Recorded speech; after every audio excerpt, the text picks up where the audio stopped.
साध्वी सीते सुचरिते सहन शक्ति पतिय भक्ति लोकमान्य वंदिते मंगलांगी महामाते नारी कुलके मादरी कष्टरेदुरु दुष्टरेदुरु सहिಸಿ ಗೆಲ್ಲುವ ಗುಣಸಿರಿ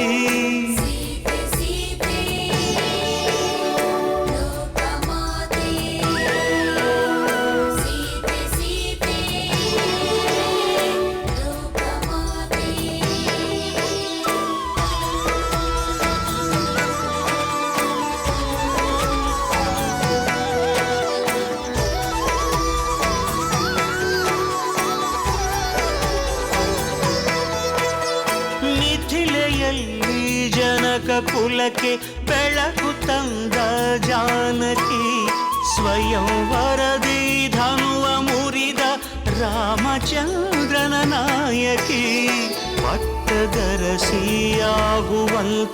ಭಾಗ್ಯ ಸಿಗುವ ಸಮಯದಿ ದಟ್ಟ ಅಡವಿಯ ಹೊಕ್ಕಿ ನಡೆದಳು ಪತಿಯ ಜೊತೆಗೆ ಪ್ರೇಮದಿ ಪ್ರೇಮ ಪೂರ್ಣೆ ತ್ಯಾಗಶೀಲೆ ಸೂರ್ಯ ಕುಲಕ್ಕೆ ಜ್ಯೋತಿಯು ಉರಿವ ಬೆಂಕಿ ಸುಡದು ಇವಳ ನೀತಿಗಂತ ಶಕ್ತಿಯು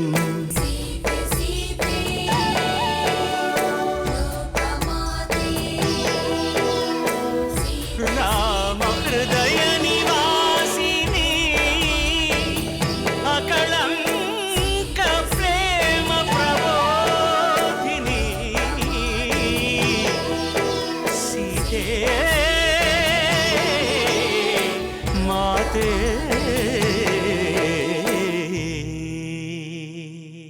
ನೀನು ಆತಂಕ ಪಡುವ ಯಾವ ಕಾರಣವೂ ಇಲ್ಲ. ಜೈ ಶ್ರೀರಾಮ್.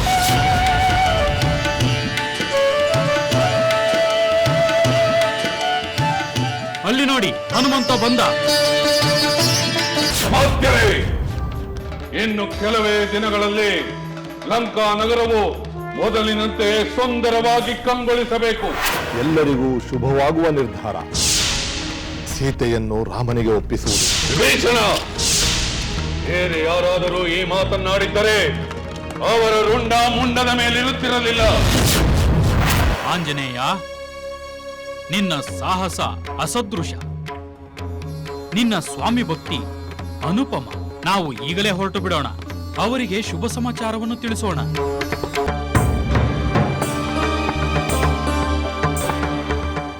ರಾಮಸತಿ ಸೀತೆಯನ್ನು ನೀನು ನೋಡಿ ಬಂದಿರುವುದು ನಮ್ಮೆಲ್ಲರ ಭಾಗ್ಯ. ನಾವು ಈಗಲೇ ಹೊರಟು ಬಿಡೋಣ, ಅವರಿಗೆ ಶುಭ ಸಮಾಚಾರವನ್ನು ತಿಳಿಸೋಣ. ನನಗೂ ಬೇಗ ಇಲ್ಲಿಂದ ಹೊರಟು ಸುಗ್ರೀವನ ಬಳಿಗೆ ಹೋಗಲು ಆತುರವಾಗುತ್ತಿದೆ. ವಾನರ ಶ್ರೇಷ್ಠರೇ, ಸೀತಾದೇವಿಯ ಪತಿಭಕ್ತಿ ಪಾತಿವ್ರತ್ಯವನ್ನು ಕಂಡು ನಾನು ಮುಗ್ಧನಾದೆ, ಅಚ್ಚರಿಗೊಂಡೆ. ಅವರ ಶುದ್ಧ ಚಾರಿತ್ರ್ಯಕ್ಕೆ ಸಮಾನರಾದವರು ಬೇರೆ ಯಾರೂ ಇರುವುದಕ್ಕೆ ಸಾಧ್ಯವೇ ಇಲ್ಲ. ಎಂಥ ನಿಷ್ಠೆ! ಕ್ಷಣವಾದರೂ ಪತಿಯ ನೆನಪಿನಿಂದ ದೂರವಾದವರಲ್ಲ. ಬರೀ ಅಬಲೆಯಾದ ಹೆಂಗಸಲ್ಲ ಸೀತಾದೇವಿ. ಅವರು ಕೆರಳಿದರೆ ತಮ್ಮ ಪಾತಿವ್ರತ್ಯದ ಮಹಿಮೆಯಿಂದ ಲೋಕಲೋಕಗಳನ್ನೇ ದಹಿಸಬಲ್ಲರು. ಅಂಥ ಮಹಾಸತಿಯಾದ ಸೀತೆಯನ್ನು ಆ ರಾಕ್ಷಸ ರಾವಣ ಅಪಹರಿಸಿದ್ದು ಆಶ್ಚರ್ಯಕರವಾಗಿದೆ. ಆ ಸೀತಾದೇವಿಯ ತಪಸ್ಸಿನ ಪ್ರಭಾವದಿಂದಲೇ ರಾಕ್ಷಸರು ಬಾಲಕ್ಕೆ ಹಚ್ಚಿದ ಬೆಂಕಿ ನಿನ್ನನ್ನು ಸುಡಲಿಲ್ಲ ಅಲ್ಲವೇ? ಹೌದು, ಅದು ಸತ್ಯ. ಅವರ ಪಾತಿವ್ರತ್ಯದ ಶಕ್ತಿ ಅಗ್ನಿಗಿಂತ ತೀಕ್ಷ್ಣ. ಅಂತ ಮಹಾಸಾಧ್ವಿಯನ್ನು ಅಪಹರಿಸಿದ ರಾವಣ ತಾನು ಗಳಿಸಿದ ಮಹಿಮೆಯನ್ನೆಲ್ಲ ಕಳೆದುಕೊಳ್ಳುವುದು ನಿಶ್ಚಿತ. ಅವನ ದುರ್ವಿಧಿಯೇ ಅವನಿಗೆ ಈ ಕೆಟ್ಟ ಕಾರ್ಯಕ್ಕೆ ಪ್ರೇರಣೆ ನೀಡಿರಬೇಕು. ಅಥವಾ ಸುಖ ಸಮೃದ್ಧಿಯಿಂದ ಕೂಡಿರುವ ಆ ಲಂಕಾನಗರದ ವಿನಾಶದ ಮುಹೂರ್ತ ನಿಶ್ಚಿತವಾಗಿರಬೇಕು. ಪ್ರಿಯ ಮಾರುತಿ, ನಾನೊಂದು ಸಲಹೆ ನೀಡಲೇ? ಅದೇನು ಹೇಳು ಯುವರಾಜ. ಸೀತೆಯನ್ನು ಕಂಡಿರುವ ನಾವು ಸೀತೆ ಇಲ್ಲದೆ ಮಹಾತ್ಮನಾದ ಶ್ರೀರಾಮನ ಬಳಿಗೆ ಹೋಗುವುದು ಅಷ್ಟು ಸೂಕ್ತವಲ್ಲ.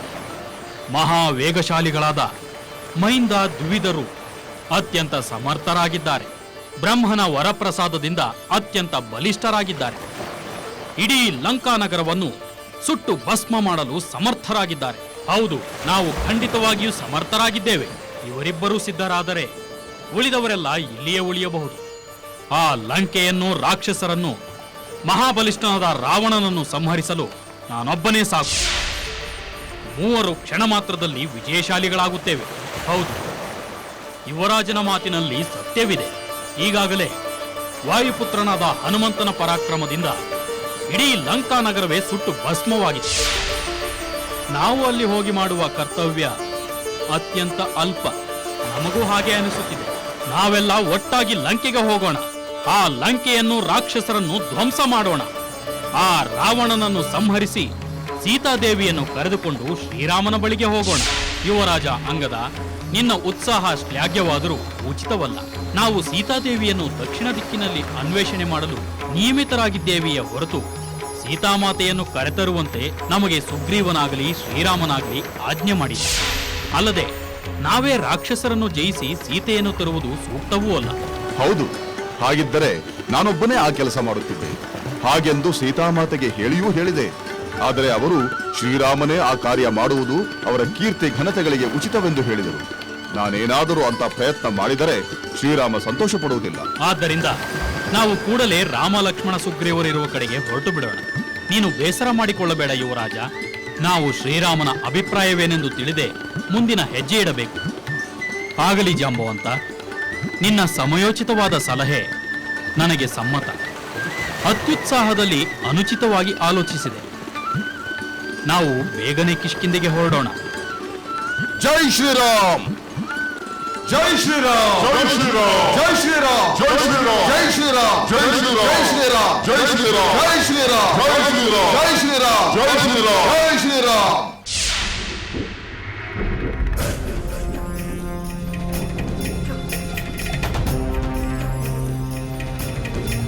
ಸ್ವಾಮಿ,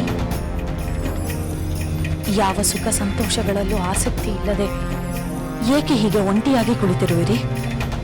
ನಾನು ಒಂಟಿಯಾಗಿಲ್ಲ ಮಂಡೋದರಿ. ಲಂಕೆಯ ದುರವಸ್ಥೆಯ ಚಿಂತೆ ನನ್ನ ಜೊತೆಗಿದೆ.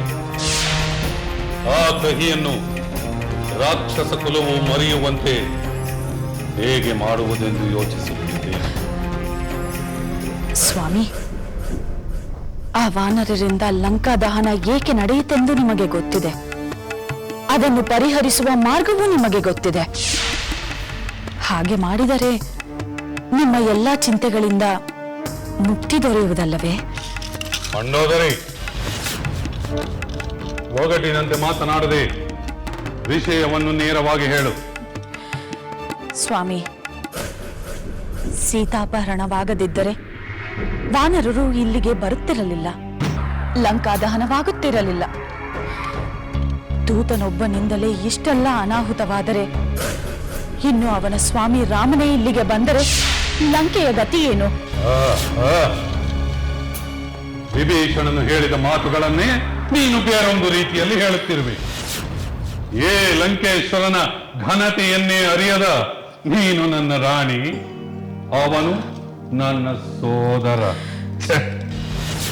ಸ್ವಾಮಿ, ವಿಭೀಷಣನಿಗೆ ನಿಮ್ಮ ಮೇಲಿನ ಸೋದರ ಪ್ರೇಮ, ನನಗೆ ನಿಮ್ಮ ಮೇಲಿನ ಪತಿಯ ಪ್ರೇಮ ನಮ್ಮನ್ನು ಹೀಗೆ ಮಾತನಾಡಿಸುತ್ತಿವೆ. ನಿಮ್ಮ ಘನತೆಯೂ ಉಳಿಯಬೇಕು, ನೀವು ಉಳಿಯಬೇಕೆಂದೇ ನಮ್ಮ ಈ ಪ್ರಯತ್ನ. ಸಾಕು ಸಾಕು ಮಾತು. ನನ್ನನ್ನು ಉಳಿಸುವನೆಂದು ಹೇಳುತ್ತಾ, ನನ್ನ ವೈರಿಗಳನ್ನು ಹೊಗಳುತ್ತಾ, ನನ್ನ ಶೌರ್ಯ ಸಾಹಸಗಳನ್ನು ಅವಹೇಳನ ಮಾಡುತ್ತಿರುವೆಯಾ? ಸ್ವಾಮಿ, ಈ ಮಂಡೋದರಿ ಎಂದಾದರೂ ತನ್ನ ಪತಿಯನ್ನು ಅಗೌರವದಿಂದ ಕಂಡಿದ್ದಾಳೆಯೇ? ನಿಮ್ಮನ್ನು ಯಾವುದಕ್ಕಾದರೂ ಅಡ್ಡಿಪಡಿಸಿದ್ದೇನೆಯೇ? ಪತಿವ್ರತೆಯಾದವಳು ಪ್ರತಿ ಕ್ಷಣ ತನ್ನ ಪತಿಯ ಹಿತವನ್ನೇ ಕೋರುತ್ತಾಳೆ. ಸೀತೆಯನ್ನು ರಾಮನಿಗೆ ಒಪ್ಪಿಸಿ ಎಂದು ಹೇಳುತ್ತಿರುವುದು ನೀವು ದುರ್ಬಲರೆಂದು ಅಲ್ಲ, ಅಥವಾ ಮಾತ್ಸರ್ಯದಿಂದಲೂ ಅಲ್ಲ. ಮುಂದೆ ಯಾವ ಆಪತ್ತು ಸಂಭವಿಸುವುದೋ ಎಂಬ ಭಯದಿಂದ. ನೀನು ಭಯಪಡುವ ಅಗತ್ಯವಿಲ್ಲ ದೇವಿ. ರಾವಣನ ದಿಗ್ವಿಜಯಗಳನ್ನು ಒಮ್ಮೆ ನೆನಪು ಮಾಡಿಕೋ. ನಾನು ಪಡೆದಿರುವ ವರಗಳನ್ನು ಒಮ್ಮೆ ನೆನೆಸಿಕೋ. ಮೃತ್ಯು ದೇವತೆಯಾದ ಯಮನನ್ನೇ ಗೆದ್ದಿರುವ ಈ ದಶಕಂಠನನ್ನು ಯಾರೂ ಏನೂ ಮಾಡಲಾಗುವುದಿಲ್ಲವೆಂದು ಧೈರ್ಯ ತಂದುಕೋ. ಇಲ್ಲ ಸ್ವಾಮಿ, ಅಷ್ಟು ಆತ್ಮವಿಶ್ವಾಸವಿದ್ದರೆ ನೀವು ಹೀಗೆ ಅನ್ನಾಹಾರದಲ್ಲಿ ಆಸಕ್ತಿ ಇಲ್ಲದೆ ಚಿಂತೆಯಿಂದ ಕೂರುತ್ತಿರಲಿಲ್ಲ. ಅನ್ನೋದರೇ, ನಾನು ಭಯದಿಂದಾಗಲಿ ಆತಂಕದಿಂದಾಗಲಿ ಚಿಂತಿಸುತ್ತಿಲ್ಲ. ಆ ರಾಮನು ಲಂಕೆಯ ಮೇಲೆ ಆಕ್ರಮಣ ಮಾಡಿದರೆ ಅದನ್ನು ಹೇಗೆ ಎದುರಿಸಬೇಕು, ಯಾರನ್ನು ಯಾವ ಕೆಲಸಕ್ಕೆ ನಿಯೋಜಿಸಬೇಕು ಎಂದು ಯೋಚಿಸುತ್ತಿದ್ದೆ. ಏಕೆಂದರೆ ಒಬ್ಬ ನರಮಾನವನ ಮೇಲೆ ಈ ರಾಕ್ಷಸ ರಾಜನು ಯುದ್ಧಕ್ಕೆ ಹೋಗುವುದು ನನ್ನ ಘನತೆಗೆ ತಕ್ಕುದಲ್ಲ ಅಲ್ಲವೇ? ಹಾಗಾದರೆ ನೀವು ಆ ರಾಮನೊಡನೆ ಯುದ್ಧವನ್ನೇ ಬಯಸುತ್ತಿರುವಿರಿ. ಸೀತೆಯನ್ನು ಅವನಿಗೊಪ್ಪಿಸಿ ಮನಃಶಾಂತಿ ಪಡೆಯಬೇಕೆಂದು ಯೋಚಿಸುತ್ತಿಲ್ಲ. ಇಲ್ಲ ಇಲ್ಲ ಇಲ್ಲ ಇಲ್ಲ, ಯಾವ ಕಾರಣಕ್ಕೂ ಸೀತೆಯನ್ನು ಆ ರಾಮನಿಗೆ ಒಪ್ಪಿಸುವುದಿಲ್ಲ. ಆ ತ್ರಿಮೂರ್ತಿಗಳೇ ಬಂದು ಎದುರಿಗೆ ನಿಂತು ಸೀತೆಯನ್ನು ಹಿಂದಿರಿಸಿತು ಎಂದು ಹೇಳಿದರು.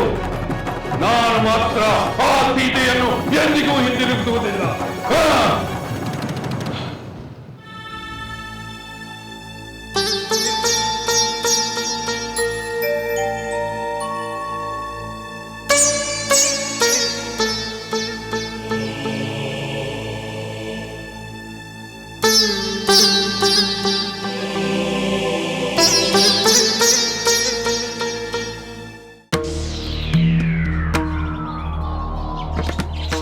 ಆಂಜನೇಯ, ಜಾಂಬುವಂತ, ನಾವು ದಕ್ಷಿಣ ಸಮುದ್ರ ತೀರದಿಂದ ಬಹುದೂರ ಪ್ರಯಾಣ ಮಾಡಿ ಕಿಷ್ಕಿಂಧೆಯ ಸಮೀಪಕ್ಕೆ ಬಂದಿದ್ದೇವೆ. ಸೀತಾನ್ವೇಷಣೆಯ ಆಯಾಸದಿಂದ ಆತಂಕದಿಂದ ಬಳಲಿದ್ದ ವಾನರರೆಲ್ಲ ಹನುಮಂತನಿಂದ ಶುಭವಾರ್ತೆಯನ್ನು ಕೇಳಿ ಉಲ್ಲಾಸದಿಂದ ಬೇಗ ಬೇಗನೆ ಹಾರಿ ಬಂದಿದ್ದಾರೆ. ಅದೃಷ್ಟವಶಾತ್ ನಾವು ಈ ಮಧುವನದ ಬಳಿಯೇ ಇಳಿದಿದ್ದೇವೆ. ಆದ್ದರಿಂದ ಈ ಮಧುವನವನ್ನು ಪ್ರವೇಶಿಸಿ ಇಲ್ಲಿ ಸಿಗುವ ಸವಿಯಾದ ಫಲಗಳನ್ನು ಸೇವಿಸಿ ಸ್ವೇಚ್ಛೆಯಿಂದ ಮಧುಪಾನ ಮಾಡಬೇಕೆಂದು ಬಯಸಿದ್ದಾರೆ. ನೀವು ಅನುಮತಿ ನೀಡಿದರೆ. ವಾನರ ವೀರರೇ, ನಿಮಗೆ ತೃಪ್ತಿಯಾಗುವವರೆಗೂ ಮಧುಪಾನ ಮಾಡಿ. ನಿಮ್ಮನ್ನು ತಡೆಯಲು ಬರುವವರನ್ನು ನಾನು ನಿವಾರಣೆ ಮಾಡುತ್ತೇನೆ.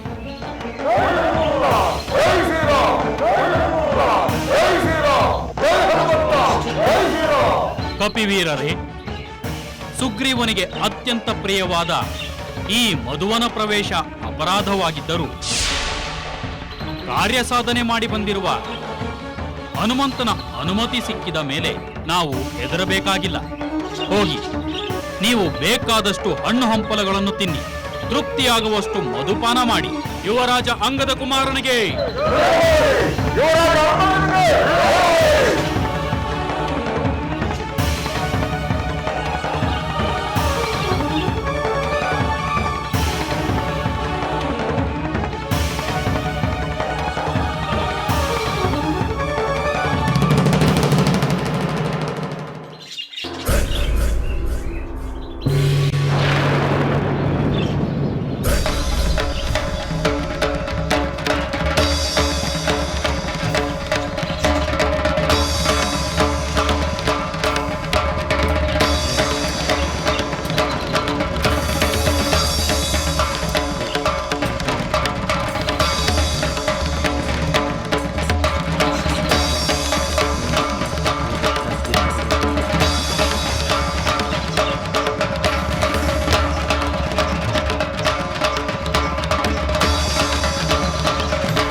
ಇದೇನಿದು ಉದ್ದಟತನ?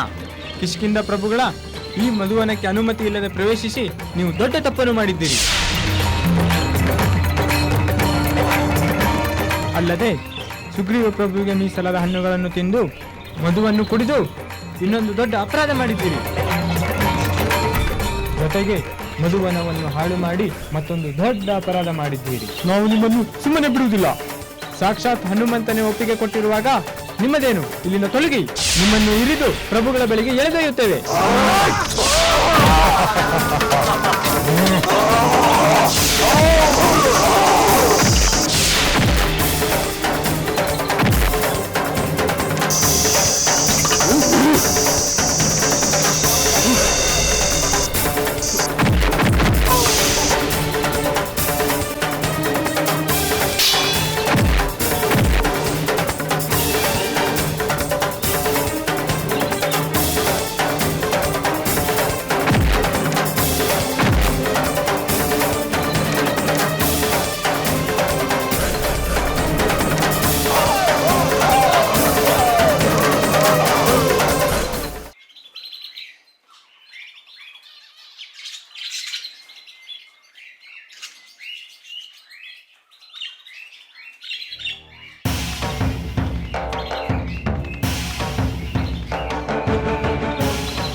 ಪ್ರಭು ಪ್ರಭು ಕಾಪಾಡು. ಮಧುವನದ ರಕ್ಷಕ ದಧಿಮುಖ, ಕಾಪಾಡು ಪ್ರಭುವೇ ಕಾಪಾಡು. ಏನಾಯಿತು? ಯಾರು ನಿಮಗೆ ಈ ಅವಸ್ಥೆಯುಂಟು ಮಾಡಿದವು? ಒಡೆಯ, ನಾವು ಮಧುವನವನ್ನು ರಕ್ಷಿಸುತ್ತಿದ್ದೆವು. ಆದರೆ ಹನುಮಂತ, ಅಂಗದ, ಜಾಂಬುವಂತರಾದಿಯಾದ ವಾನರರ ಗುಂಪು ಮಧುವನಕ್ಕೆ ನುಗ್ಗಿ ಮಧುವನ್ನು ಕುಡಿದು ಫಲಗಳನ್ನು ತಿಂದು ವನವನ್ನು ಹಾಳು ಮಾಡಿದರು ಪ್ರಭು. ಹನುಮಂತನೇ ಅವರಿಗೆ ಅನುಮತಿ ನೀಡಿದನಂತೆ. ನೀವೇನು ಮಾಡುತ್ತಿದ್ದೀರಿ? ಅವರನ್ನು ತಡೆಯಲಿಲ್ಲವೇ? ತಡೆಯಲು ಹೋದಾಗ ಅವರು ನಮ್ಮನ್ನು ಹೊಡೆದು ಓಡಿಸಿಬಿಟ್ಟರು ಪ್ರಭು, ಓಡಿಸಿಬಿಟ್ಟರು. ಇದು ಅಕ್ಷಮ್ಯ ಅಪರಾಧ. ವಾನರ ವೀರರ ಈ ಉದ್ದಟತನವನ್ನು ಸಹಿಸಲಾಗುವುದಿಲ್ಲ. ಅವರು ಯಾರಾದರೂ ಆಗಿರಲಿ, ನಾವು ನಮ್ಮ ರಾಜಾಜ್ಞೆಯನ್ನು ಪಾಲಿಸೋಣ. ನಡೆಯಿರಿ.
ಇಲ್ಲ, ಈ ಉದ್ದಟ ವಾನರರಿಂದ ಮಧುವನವನ್ನು ಸಂರಕ್ಷಿಸಲು ನಮ್ಮಿಂದ ಸಾಧ್ಯವಿಲ್ಲ.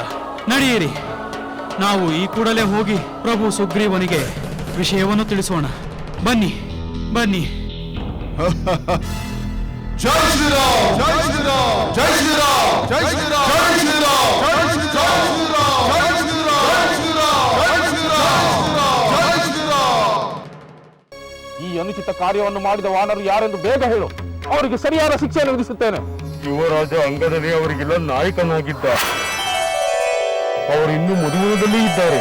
ಸುಗ್ರೀವ, ನಾವು ನಿರೀಕ್ಷಿಸುತ್ತಿದ್ದ ದಕ್ಷಿಣ ದಿಕ್ಕಿಗೆ ಹೋದ ವಾನರರು ಹಿಂದಿರುಗಿ ಬಂದರಂತೇನು? ಅಶೋಕವನದಲ್ಲಿ ವಿಶೇಷವೆಂದರೆ ಸೀತೆ ಇರುವುದಲ್ಲವೇ? ಹೌದು ಪ್ರಭು, ಆದರೆ ಅಶೋಕವನದಲ್ಲಿ ಇಬ್ಬರು ಸೀತೆಯರಿದ್ದಾರೆ.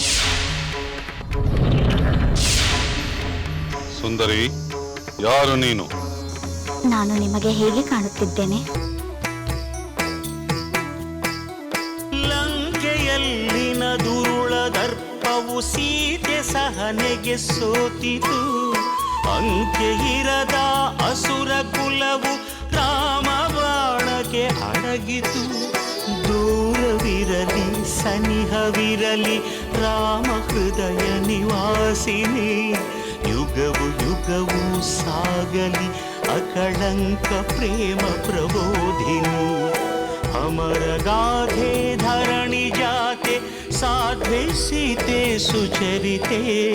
ಸಹನ ಶಕ್ತಿ ಪತಿಯ ಭಕ್ತಿ ಲೋಕಮಾನ್ಯ ವಂದಿತೆ.